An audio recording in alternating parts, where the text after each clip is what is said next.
How many of you can speak 2 languages? Most of you can. We are in Europe, after all. Now, let me ask you this. How many of you would say that you are completely fluent in 2 languages, so that you could take a job or dream in either one of them? Not as many. Why is that? I think we can all agree that being fluent in 2 languages is a good thing. It creates additional job prospects. It allows us to talk to more people. It also has been linked to several cognitive and social advantages, and it delays the onset of Alzheimer's disease. So why are we not all fluent bilinguals? Those of us who studied foreign languages in school probably remember how hard it was and how much we struggled. I'm certainly speaking from experience here. I started learning English when I was about 10 years old, in school, right here in Ljubljana. And about 9 years later, when I went to study in the United States, I thought my English was pretty good. I was able to do my homework just fine. But I also remember eating dinner with my college friends and not being able to follow their conversations. Or going on my first date in America and only understanding about half of what the guy was telling me. Now, I'm sure many of you have your own stories about foreign language learning, but there's one thing that most of these stories have in common. Foreign language learning is hard. It takes a lot of time, a lot of effort, and it seems that no matter how hard we try, we rarely achieve native-like fluency. Even in those cases when we have been using our foreign language for years, we still maintain that foreign accent. Does it have to be this hard? I don't think it does. What I'll tell you today is that the human brain is fully capable of achieving native fluency in 2 languages at the same time, and that we don't necessarily have to struggle to get there. So, what is it that we have to do to create bilingual minds? I think a very promising start is to study the brains of those who are really, really good at language learning. Babies. Babies are linguistic geniuses, and all over the world, babies learn their native languages naturally and spontaneously without anybody actually teaching them how to do this. But this gets even better. Those babies who have a chance to listen to and interact in 2 languages learn both, and they can become native speakers of both. You and I can't do that. And computers can't do that either. So why and how are babies so good at language learning? I'm a researcher at the University of Washington's Institute for Learning and Brain Sciences, ILABS for short. And I studied the brain processing of language in babies between 0 and 3 years of age. I focused specifically on those babies who are learning 2 languages at the same time, bilingual babies. The approach that we take to study the baby brain is called magnetoencephalography, MEG for short. We call it the hairdryer from Mars. But it's important to understand that this machine is actually completely safe, non-invasive, and completely silent. So, pretty baby-friendly. We use magnetoencephalography to study the baby brains, and the MEG machine that we have at our institute is actually one of the few in the world that's configured specifically for babies. We also have a team of trained research assistants whose job is to keep the babies happy and entertained when we study their brains. One question that we recently studied with MEG was, what goes on in the brains of those babies who grow up in households where 2 languages are spoken at the same time by native speakers? If we look at these babies' brains before the babies even begin to talk, are they different from those of babies who listen to a single language? Here's how we tested these questions. We brought the babies into the lab. Half of them were from bilingual families where one parent was a native speaker of Spanish and the other one was a native speaker of English. The other half of the babies were from families where both parents were native English speakers, so English was the only language spoken in the household. Then, to prepare the babies for MEG, we used a special digitizing pen and a hat. And what this procedure allows us to do is to track the shape of the baby's head so that we can then continuously monitor the baby's motions when the head is in the MEG helmet. We then brought the babies into the MEG room where they sat on a special high chair. The head goes right into the MEG helmet, and the parents sit right next to them when we look at their brains. During the MEG studies, the babies typically listen to the sounds of language. In this case, the sounds came from Spanish and English. So let's take a listen to see what that sounded like. Da, da, da, da, da, da, da, da. Some of these sounds are specific to English, some are specific to Spanish, and some are common to both languages. All babies in these studies were exactly 11 months old. This is typically right around the time when babies begin to produce their first words, but they're not really speaking yet. So, what did we find? What we found was that the brains of monolingual babies were specialized to process the sounds of English, their native language, and were not specialized to process the sounds of Spanish, the language to which these babies were not exposed. What about the brains of bilingual babies? Well, as it turns out, the brains of bilingual babies were specialized to process the sounds of both languages, Spanish and English. So what does this mean, and why am I so excited about this? What this means is that the baby brain specializes to process whatever language or languages are present in the environment. The brains of those babies who listen to one language specialize to process one language. But the brains of those babies who listen to two languages specialize to process two. There's one more finding in this study that I'd like to tell you about. There's a part of the brain called the prefrontal cortex. It's highlighted in green in this schematic that you can see. But it's right here in the very front of your brain. And we use this part of the brain to direct our attention, to switch back and forth between doing different tasks and to think flexibly. I think we can all agree that these are extremely important tasks to do in the 21st century.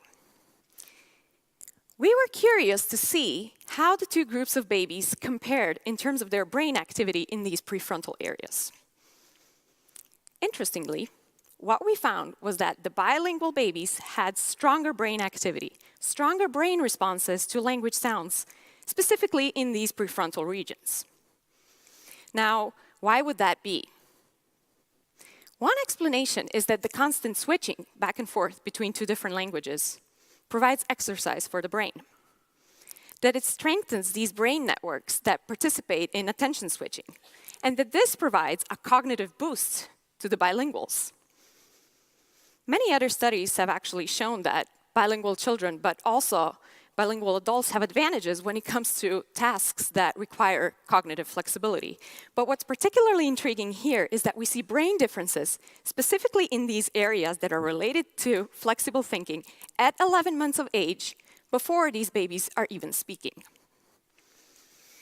So, our studies have shown that the baby brain is fully capable of specializing in two languages at the same time, and that there are possibly some additional advantages that come along with this for free.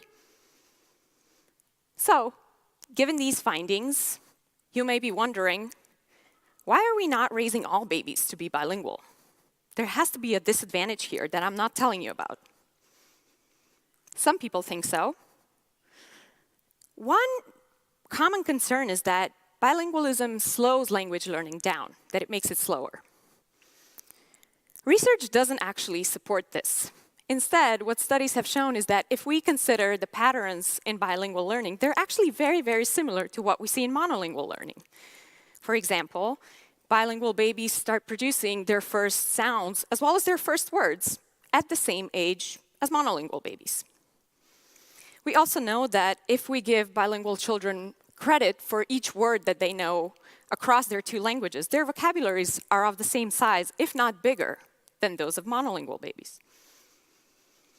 Another common concern is that bilingualism causes confusion.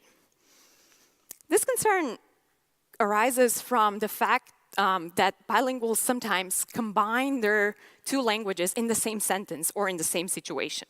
This is called code switching or code mixing. So, does code switching or code mixing indicate confusion? Science suggests that it does not. Most bilinguals code switch, and my family is not an exception. In my family, we actually speak 3 languages, and sometimes we hear sentences from our children that combine all 3, Slovene, Spanish, and English. Does this mean that our children are confused? I don't think it does. So let me give you an example to demonstrate why this is the case. My 4-year-old will sometimes say sentences like, "Mom, is daddy potušem?" This means mom is daddy in the shower. Now, why does he say sentences like this? There are a few reasons. The first one is that he can. Bilinguals, unlike monolinguals, have another language from which they can easily borrow words. And they sometimes do this because they know words from one language sometimes better than they do in the other. So for example, my son probably knows the word shower better in Slovene than he does in English. So he uses it because it's easier. The second reason he uses sentences like this is that he knows I will understand him. He rarely uses Slovene words in his preschool because he knows that his teachers and his friends will have no idea what he's talking about. Bilingual children typically know very, very well when they can and can't mix their languages, and studies have shown that even 2-year-olds will adapt their language to match that of their conversational partner. There's one final point about code mixing that I'd like to make. Even though it's called mixing, it's not just randomly mixing together words from different languages. It follows grammatical rules. I rarely hear sentences such as, "Mom, is daddy potuš?" Now, those of us who are fluent speakers of Slovene and English will know that I can say, "Daddy goes potuš," but "daddy is potuš" doesn't work. It has to be potušem. This is because the verb be indicates a state, and in Slovene it requires a different case than the verb go, which indicates motion. This is complicated, right? The point is this: code mixing is not easy. It requires a lot of linguistic knowledge in both languages, as well as then being able to figure out how to combine this knowledge in a meaningful way. So rather than indicating confusion, code mixing is actually a sign of linguistic sophistication. It's also a perfectly normal and expected behavior that we see in bilingual children, but also in bilingual adults who are fully fluent in both languages. So bilingualism does not cause confusion. It also does not slow language learning down. In fact, science suggests that there are many advantages, and the demand on bilingual education is actually increasing in the United States as well as worldwide. People are also beginning to realize that starting from an early age may be the best solution, because we know that at birth, the human brain is just as capable of learning 2 languages as it is to learn 1.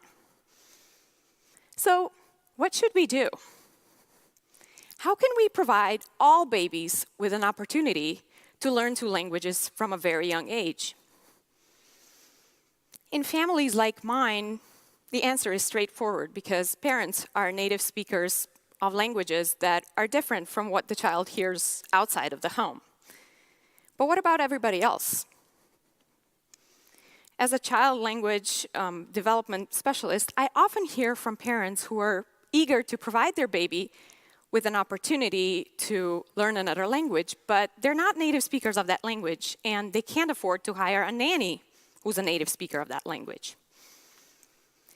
Some parents think that their baby may be able to learn a foreign language by watching television. Unfortunately, this is not the case. Older children may be able to learn some foreign language words from electronic media, but babies learn languages through play, through frequent social interactions with live human beings who are fully competent and comfortable users of that target language. So really, the question comes down to this. Can we create environments within public education through which all babies will be able to learn foreign languages from a very early age? If we start very, very early, how much and what kind of language exposure is needed to create a truly bilingual mind? From research, we know that babies can learn foreign languages surprisingly quickly. But at the same time, we also know that the type of language they hear is critical in determining how much they will learn and how quickly they will learn. So can we make this work? We think that we can. From research, we know that there are 6 principles, 6 ingredients, if you will, that grow children's language. We think that if we take the right science-based approach that combines these 6 ingredients, we can create educational programs through which all babies will be able to learn foreign languages through play in the context of public early education centers. We recently started to test this idea in one of the European capitals where the government is very excited to promote foreign language learning for all babies from birth. The results of these studies are extremely exciting and extremely promising, so stay tuned. We think that this approach has the potential to change the game for bilingual education. We're hoping to scale it up so that it will one day allow all babies to reach their full potential and to start learning 2 languages from a very young age. Thank you. Hvala.